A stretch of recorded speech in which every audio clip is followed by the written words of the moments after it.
Les amis, bonjour à tous, j'espère que vous allez bien et que tout se passe pour le mieux pour vous. On se retrouve aujourd'hui donc, si vous étiez là tout à l'heure, pas besoin de vous saluer, bon bref, derby entre l'Espagnol Barcelone et le FC Barcelone qui se solde par un 2-2. Le Barça, premier de la Liga, qui affronte les derniers de la Liga, 2-2. Premier match de 2020, sans Ter Stegen. Est-ce que ça annonce quelque chose? Est-ce que ça veut dire des choses? Il aura fallu d'un carton rouge de De Jong, presque à la 70e, je crois, pour, on va dire, relancer le match. Même si à 11 contre 11, le Barça, je trouve, a été, à des moments donnés, clairement malmené. Mais moi, ce qui me choque, en fait, c'est que je me dis, s'il n'y a pas carton rouge pour De Jong, le Barça va gagner son match en étant encore dans un jeu fébrile. C'est comment ça se fait qu'ils arrivent toujours à sauver les meubles? C'est ça moi que je me demande. Mais le truc, en fait, c'est qu'au Barça, il y a toujours un gars, deux gars, qui sauvent le truc. Quand c'est pas Messi, c'est Suarez. Quand c'est pas Suarez, c'est Messi. Quand c'est pas eux deux, il y a Ter Stegen. Quand il n'y a pas lui, il y a l'autre. Toujours, en fait, il y a le petit détail qui te mène à la victoire. Et la finition du Barça, elle peut venir à n'importe quel moment. Il peut y avoir 1 milliard d'occasions pour l'adversaire et eux, ils en auront une. Messi, Suarez ou je sais pas qui, et but. C'est ça qui fait qu'en Liga, ils perdent pas beaucoup de points. Ils sont énervants. Non, pour de vrai, ils sont énervants quand t'es pour le Real. Et là, le Real et le Barça sont au même nombre de points, alors avec une différence très légère. On peut dire qu'ils sont presque égalité parce que ça restera pas comme ça. Et que ça va se jouer, je pense, sur les points. On a un Barça qui vraiment ne montre pas du tout un beau visage.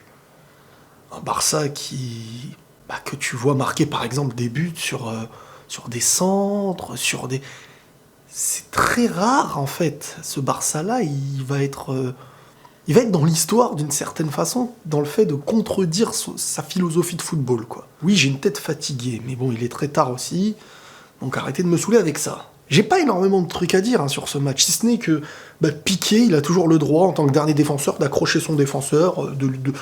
C'est normal, c'est Piqué, il a le droit. Hein. T'es le dernier défenseur? Oui, non, mais moi j'ai le droit, t'inquiète. Ah, d'accord. Sinon, Messi, dans ce match-là, franchement, on a vu un Messi qui était... c'est la reprise, le gars, il était en vacances. Mais j'ai vu un Espagnol-Barcelone, une Espagnol-Barcelone qui jouait mieux, hein. Qui jouait mieux, les contres et tout. Ce Barça, franchement, est très prenable. Mais ce Barça faut faire attention aux tout petits détails du côté du Barça, parce que ça peut tuer tes matchs. Mais par contre, toi, il faut les tuer en face. Quand je dis il faut les tuer, c'est footballistiquement.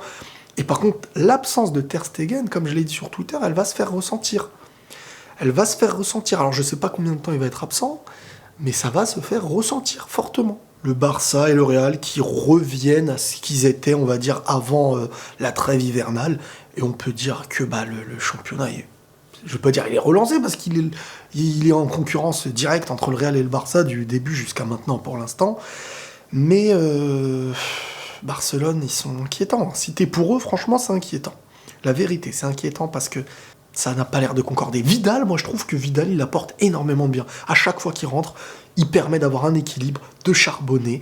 Mais là, en fait, la recette actuelle du Barça, c'est d'avoir des mecs qui charbonnent. Mais c'est pas ça, normalement, le Barça. C'est d'être l'équipe qui domine, dont la philosophie de football terrasse l'adversaire, peu importe l'adversaire. C'est l'adversaire qui s'adapte. Et là, en fait, on est totalement dans quelque chose d'autre, là. On est dans une équipe, en fait, normale, avec Messi et des autres joueurs, mais ça va être dur. En fait, moi, je comprends toujours pas pourquoi il reste premier, en fait, pour l'instant. Parce que oui, il y a ce réalisme et tout, mais c'est pas l'équipe qui, pour moi, pour l'instant, mériterait cette première place en Liga. Et je pense que le temps, peut-être, donnera raison ou pas, on verra. Voilà, c'est tout. Allez, salut, prenez tous soin de vous, et la paix sur vous. Je suis fatigué.